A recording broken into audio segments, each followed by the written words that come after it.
In this section, we're actually going to discuss exactly how the different types of wireless devices are tracked and located. So we have a number of different categories of wireless devices that we can track and locate. Normal AO2.11 Wi-Fi clients, RFID tags, rogue access points and the clients associated to those rogue access points or rogue clients, as well as non-AO2.11 Wi-Fi interferers.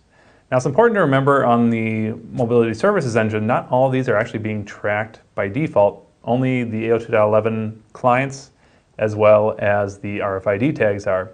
Rogues, interferers are not. So just make sure that if you want to track these that you go in and turn it on when you're configuring your Mobility Services Engine. So let's start with AO2.11 Wi-Fi devices. These devices are tracked off of their probes. So probes are going to be sent typically across all channels. Usually when a wireless client is scanning and looking for an access point to join, they probe on every single channel so they can locate access points on every given channel. Probes, much more useful to access points because more APs here and probes are typically sent at lower data rates and higher power so that they can go a little bit farther, and they're sent on all channels. So more APs in a given area tend to hear probes than any other normal just client data traffic. So that's why they're used for location. Now you can run into a problem because some drivers may not probe as often as others. So let's say that we had a client that's already associated to an access point at a strong signal level. It's possible the drivers could be written to say, well, I'm at a really good signal level, so why probe when I'm on an awesome access point? So it might not probe until things deteriorate a certain amount. You know, it might not always be trying to figure out what the environment's at. That's a problem for location. So there's a CCX version 2 feature. So any clients that are CCX version 2 or higher have this feature of CCX location measurements, and you can turn this on per radio on the controller. And what that does is on a regular basis, I think it's every 60 seconds by default, the controller will send out these CCX requests to these clients to say, hey, send out a whole bunch of probes. And as long as the client supports these CCX enhancements, they'll send out a whole bunch of probes, access points in the area will hear it, and now we have a whole lot more data points for the location. So even if you do have some of these clients with maybe not the best written drivers in terms of location, as long as they're CCX2 compatible, we'll get a lot more accurate location just because we have a lot more data points to pull from.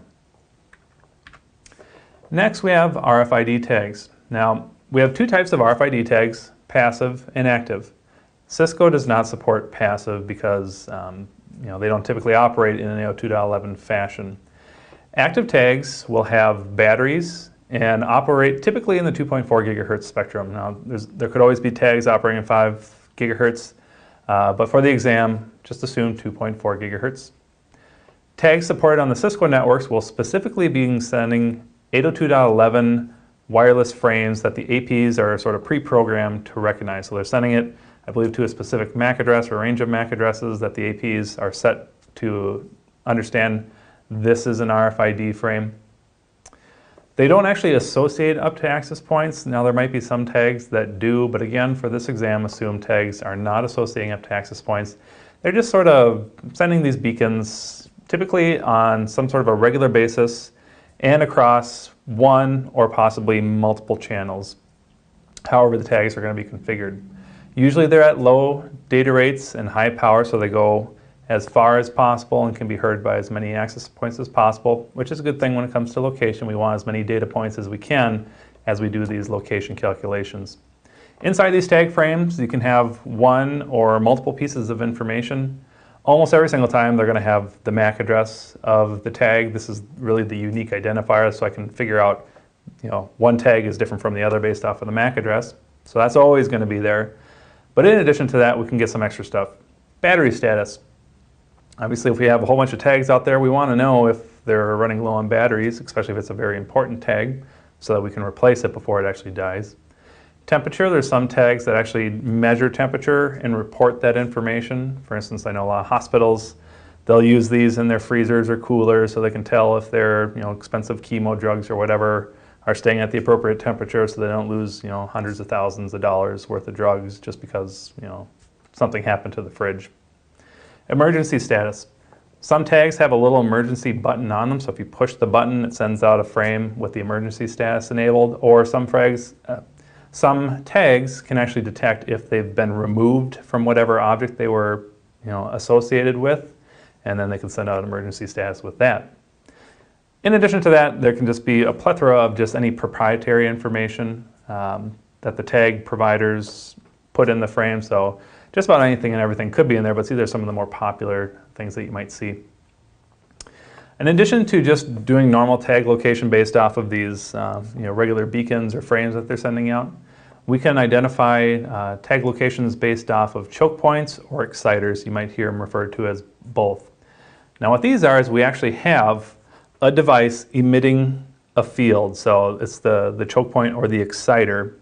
If a tag gets within a certain amount of distance of these and detects this field that the exciter is sending out, the tag will immediately send out a frame essentially referencing the exciter. So now we know that this tag is located very near the exciter, so we can get very accurate location. Oftentimes you might see this maybe in a doorway, so if someone walks through the doorway with a tag, all of a sudden, boom, the exciter kicks it off, and we know immediately now that device just walked essentially through the door. Pretty common example for that one. Now tags can be tracked either by the Cisco tag engine in the mobility services engine, or you can also have third-party tag engines running within the mobility services engine specifically for tags. And when we say third-party engine, it's pretty much AeroScout was the only third-party tag engine that I was personally aware of. So either way, Cisco built in for RFID or a third-party engine, namely AeroScout. Next we have Rogue APs as well as Rogue clients. Now Rogue APs are detected via one of two methods. Either it's going to be based off of their beacons, so if I'm advertising a WLAN, I'm a Rogue AP, I'm saying, hey, here's my SSID, please join up to me, it can detect it off of that. Or if my SSID is hidden, we don't have that, but when clients actually associate up to me, they send a probe request, I send a probe response. That probe response can be detected, and now I can detect this Rogue AP. Even if their SSID is hidden, once I actually have a client associating up to it, with those probe requests, I see the probe response. Ad hoc rogues are the same thing, either the beacons or the probe responses in terms of when clients connect up to it. Finally, with the Rogue clients, this would just be a client associated to a Rogue AP is the definition of a Rogue client. These are detected by their probe request. So when they want to join up, they send out a probe request. That's what we use to locate those Rogue clients with. Finally, we have non-802.11 interferers. So this is kind of the non-Wi-Fi interferers that Clean Air is detecting. These are pretty much just based off of the RSSI levels of whatever signal it is, because they're not doing anything special 802.11 that the wireless network can decode.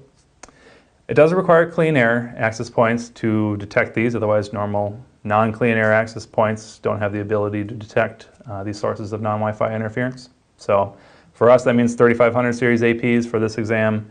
Any newer AP has Clean Air in it pretty much 95% of the time. Now each interferer is identified with a pseudo MAC address. Every Wi-Fi device has a MAC address, so that's how we can uniquely identify all the other 802.11 devices.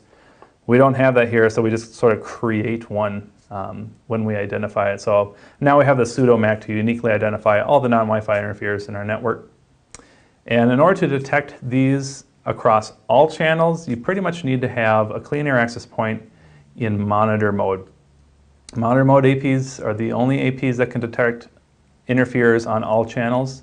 If you just had local mode APs or ATREAT mode APs that were Clean Air capable, they'll only detect interferers on their channels. So if you have a good distribution of channels, you're starting to increase the number of channels you can detect on. But if you absolutely need to ferret out every last possible interferer, you need to throw in some monitor mode APs so you can be detecting on every channel. Although honestly, if you're not using the channel, does it matter that there's interference on there? I guess that's up to you and your support staff.